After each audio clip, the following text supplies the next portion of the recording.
Olá, pessoal, sou o professor Lázaro, professor de Ciência e Tecnologia. Estamos aqui para mais uma aula da nossa disciplina e hoje nós damos continuidade ao reino Metafta ou reino Plant. E nessa segunda parte, tratando sobre o reino Metafta, nós discutiremos um pouco sobre os ciclos de vida, os diferentes ciclos de vidas existentes e presentes em cada um dos 4 grandes grupos do reino das plantas.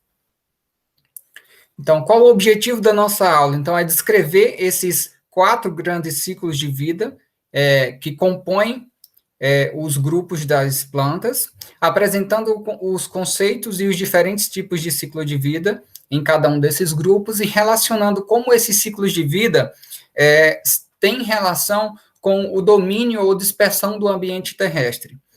Mas o que seria esse ciclo de vida, né? Então, o ciclo de vida, pessoal, ele consiste em toda a sequência de fase, crescimento e desenvolvimento de qualquer organismo, desde o tempo de sua formação do zigoto até a formação dos gametas.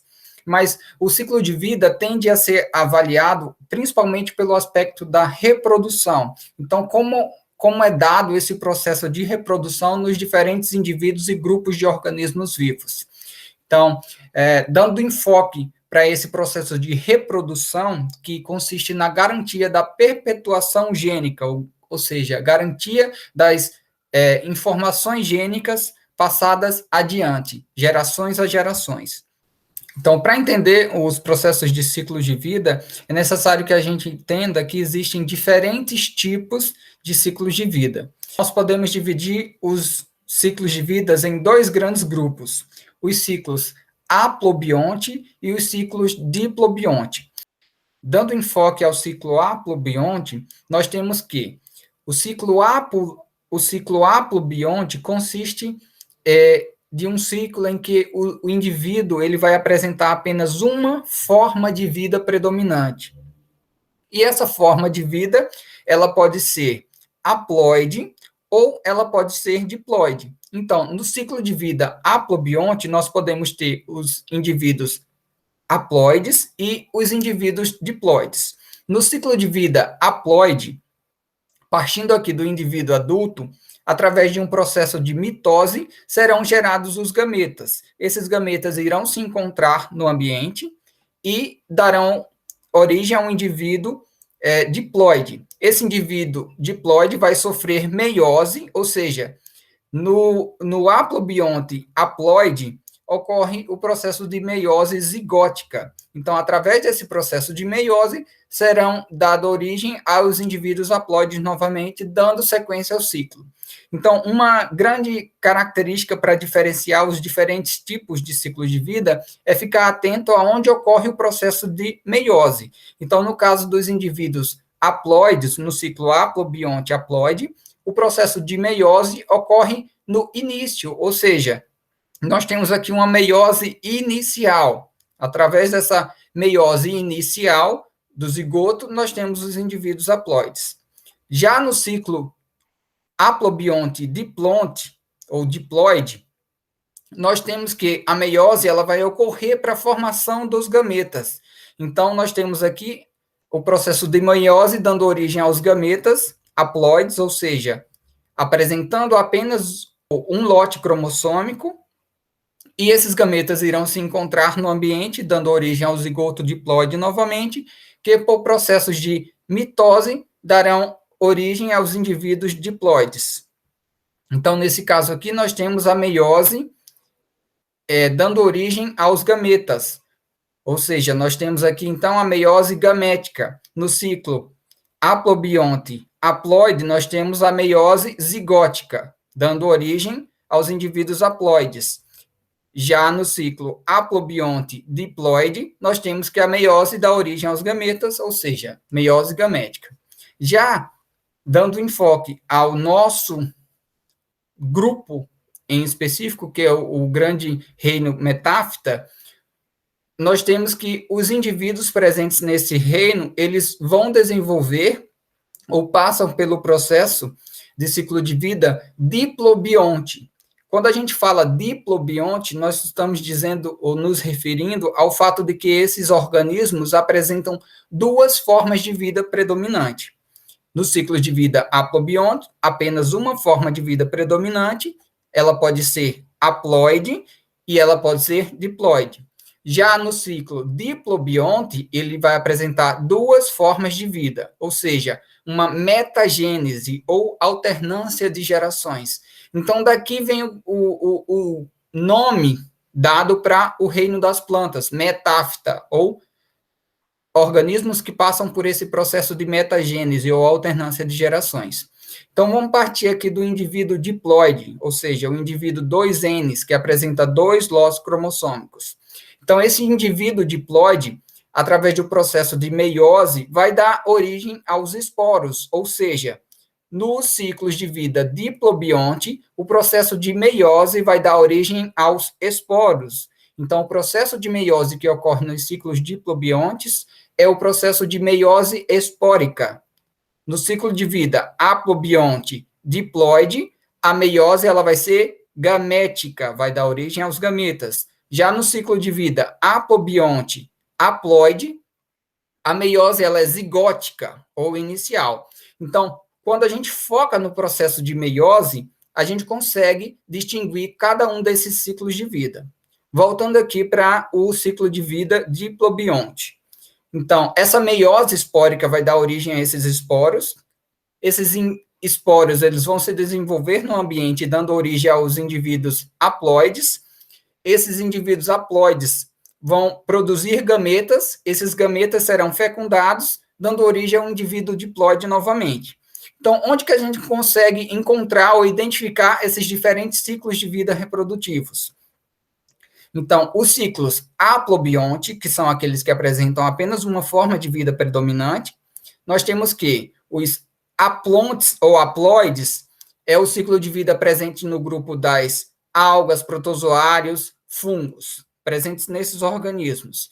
E o ciclo diploide, presente nos animais como um todo e em algumas algas. Já o ciclo diplobionte, que é o ciclo que é presente no reino metáfita, ele vai ocorrer em todas as plantas terrestres e em algumas algas verdes, aquelas que foram ou são tidas como os ancestrais incomuns dessas plantas terrestres. Então, dando enfoque aqui ao ciclo de vida do grupo das briófitas, que é aquele grupo que a gente estudou e viu que é o grupo de plantas terrestres basais, ou seja, iniciais, mais próximo do grupo das algas, evolutivamente falando, nós temos que, aqui temos a representação de uma briófita, especificamente de um musgo. Aqui a gente consegue identificar diferentes elementos. Em termos de estrutura, a gente vai ver aqui os rizoides, aqui a gente tem o cauloide, que dá suporte aos filoides, e essa estrutura, ou o conjunto dessas estruturas, representa os gametófitos, ou seja, aquela fase de vida em que o organismo apresenta apenas um lote cromossômico. E o gametófito, no grupo das briófitas, é a fase dominante. Quando a gente fala na fase dominante, é aquela fase que perdura por mais tempo no ciclo de vida desses organismos. Então, quando a gente encontra, por exemplo, em regiões úmidas, em troncos, em pedras, aquele tapete esverdeado, aquele musgo, a gente está vendo especificamente, ou majoritariamente nos casos, os gametófitos. A fase esporóftica, ou aquela que é capaz de produzir os esporos, ela é uma fase temporária, e ela vai ocorrer apenas quando o ambiente estiver propício para ocorrer o processo da reprodução, e a gente vai entender como que é dado esse processo de reprodução. Então, aqui nessa representação, a gente consegue identificar o esporófito, ou a fase esporófita das briófitas, que é a fase diploide, ou seja, que apresentam esses 2 lotes cromossômicos. Eu não quero que vocês se atentem a essas questões genéticas, eu quero que vocês se atentem às diferenciações que cada um desses diferentes ciclos de vidas vão apresentar. Que vocês atentem que existem essas 2 fases distintas e que cada uma vai desempenhar um determinado papel nesse grupo de plantas. Aqui, pessoal, a gente tem uma representação de como ocorre o processo de reprodução no grupo das briófitas. Então, aqui, nesse ponto, a gente tem essa representação que está aqui ao lado, e vamos partir da fase do esporófito, ou seja, aquela fase de vida que é temporária. Então, pessoal, esse esporófito, ele vai liberar os esporos no ambiente. Esses esporos, eles foram produzidos através do processo de meiose, ou seja, meiose espórica, como a gente estudou, ouviu agora no slide passado. Esses esporos, eles vão germinar no ambiente e dar origem aos gametófitos, tanto o gametófito masculino quanto o gametófito feminino, ou seja, aquele responsável por produzir as células reprodutivas masculinas e aquele responsável por produzir as células gaméticas femininas. Nesse caso em específico, a gente tem esses dois gametófitos aqui na representação. Eu quero que vocês atentem para o desenho. Então, pessoal, vocês estão percebendo que tem uma representação de água aqui? Ó, essa representação em azul, ela consiste na água. Então, ela quer dizer que apenas na presença da água é que vai ocorrer esse processo de reprodução das briófitas. Ou seja, as briófitas, elas dependem da água para que ocorra o processo de fecundação ou reprodução. Por quê? Porque as células dos gametas masculinos, das briófitas, elas são flageladas, elas apresentam flagelos, que são estruturas utilizadas para nadar, ou para que elas tenham mobilidade nesse ambiente aquático. E por que essas células precisam ter essa mobilidade? Porque nessa parte apical, a gente vai ter esse anterídeo. Quando a gente fala em anterídeo, a gente está falando da estrutura reprodutiva masculina, que são os anterídeos, e dentro desses anterídeos, nós temos os anterozoides. Os anterozoides são os gametas masculinos das briófitas, e eles vão apresentar esses tais flagelos. Então, apenas na presença da água, esses anterozoides vão migrar, vão nadar, até o arquegônio. Quando a gente fala em arquegônio, a gente está falando do gameta reprodutor feminino. É aquele que vai conter o ócito ou a oosfera, que é a célula reprodutiva feminina, no caso dos grupos das briófitas. Então, os anterozoides vão nadar até o arquegônio, adentrar o arquegônio e vão fecundar a oosfera. Então, uma vez fecundada essa oosfera, vão dar origem ao esporófito, ou seja, a fase de vida temporária desse grupo. Esse esporófito vai se desenvolver, ele vai produzir os esporos e assim sucessivamente vai ser dado o ciclo de vida do grupo das briófitas. Então, uma coisa que vocês têm que atentar a esse processo é a questão da meiose, que é uma meiose espórica, a presença da água para que ocorra esse processo de fecundação. No mais, em relação aos termos, vocês têm que revisar e fazer leituras sucessivas para entender a diferença de cada um deles. Mas, simplificadamente, a gente tem que atentar para esses fatores em específicos, que é a questão de uma fase de vida dominante, que é o gametófito, a fase de vida temporária, que é o esporófito, a questão dos anterozoides, que apresentam essas células com flagelos e que dependem da água para que ocorra o processo da fecundação.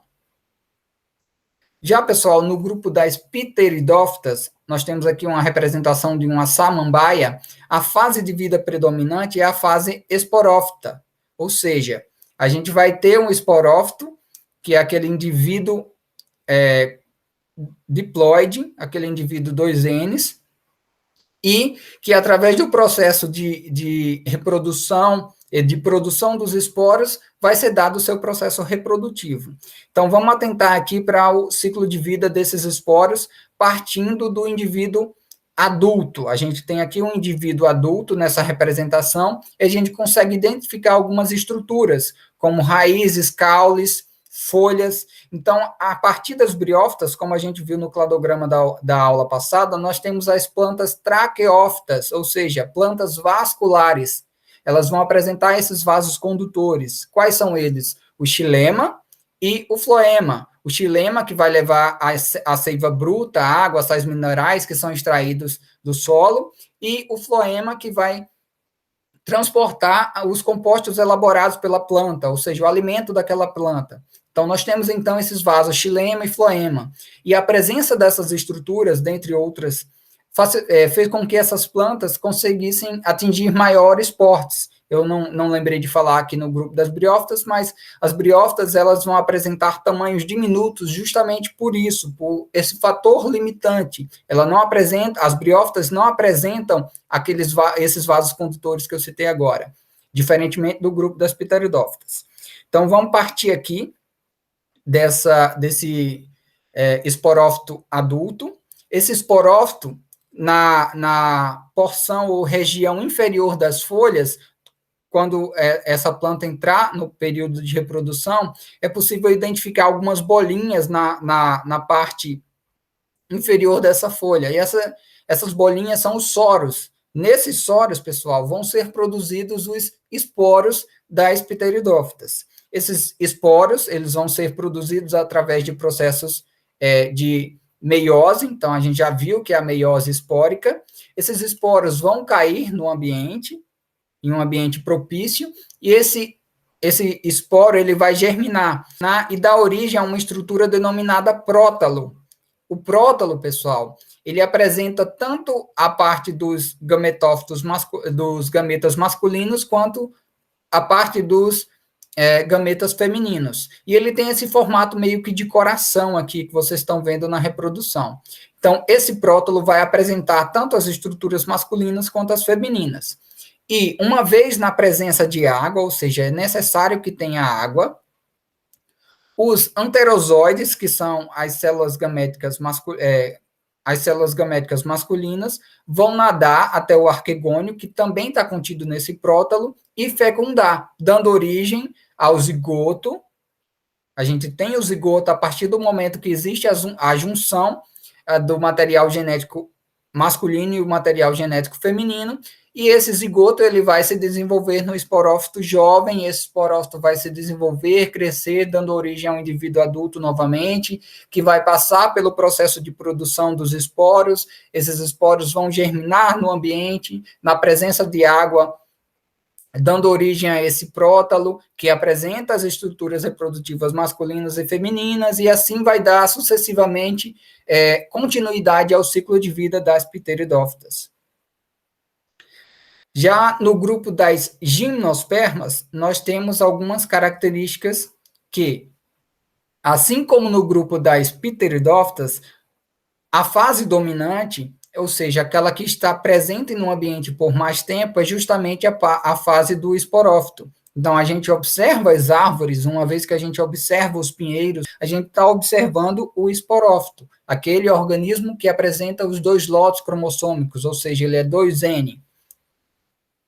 E as estruturas reprodutivas dessas gimnospermas, elas vão estar presentes em estruturas denominadas pinhas. Essas plantas, as gimnospermas, elas não apresentam as flores como nós conhecemos no grupo das angiospermas. Então, as estruturas reprodutivas vão estar contidas nessas pinhas. Partindo aqui desse indivíduo adulto, nessas pinhas, nós teremos a diferença de pinhas masculinas e pinhas femininas. Aquelas que são maiores são as pinhas femininas.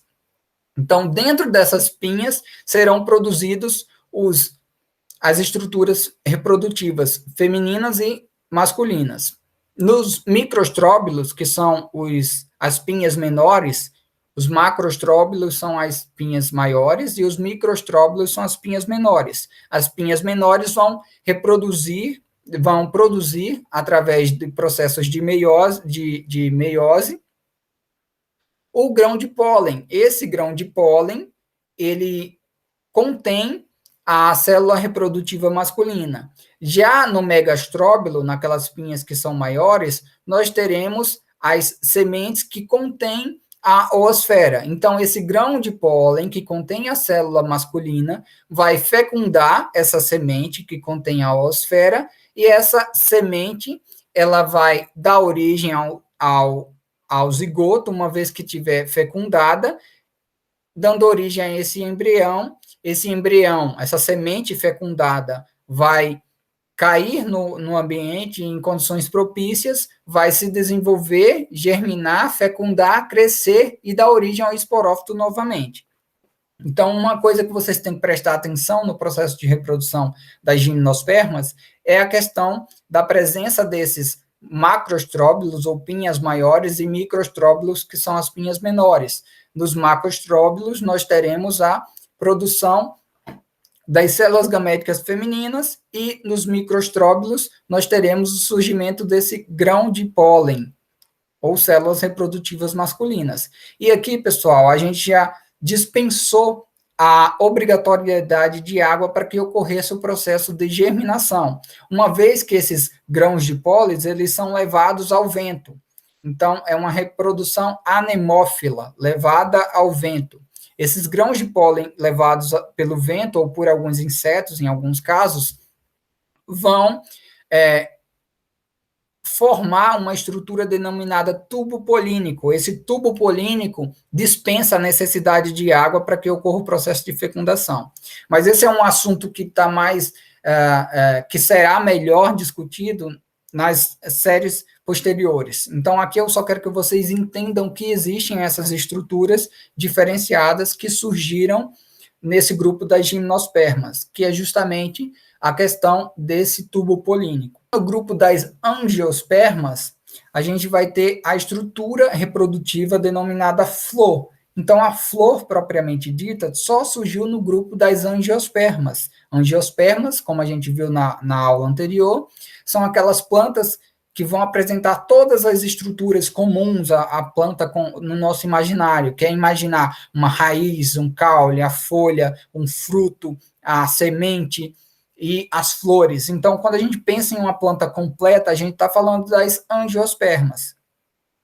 E nessa estrutura denominada flor, vão estar contidas tanto a parte masculina quanto a parte reprodutiva feminina. É lógico que existem algumas flores que são masculinas e outras flores que são femininas, mas vamos entender essa flor como uma flor que contém as duas estruturas reprodutivas.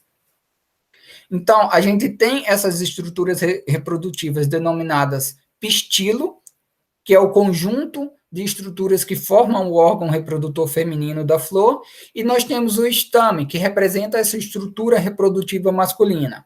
Dentro do pistilo, nós teremos o ovário, que vai conter essa célula reprodutiva feminina, e dentro dos estames, nas anteras, nós teremos as células reprodutivas masculinas das angiospermas, que são esses grãos de pólen.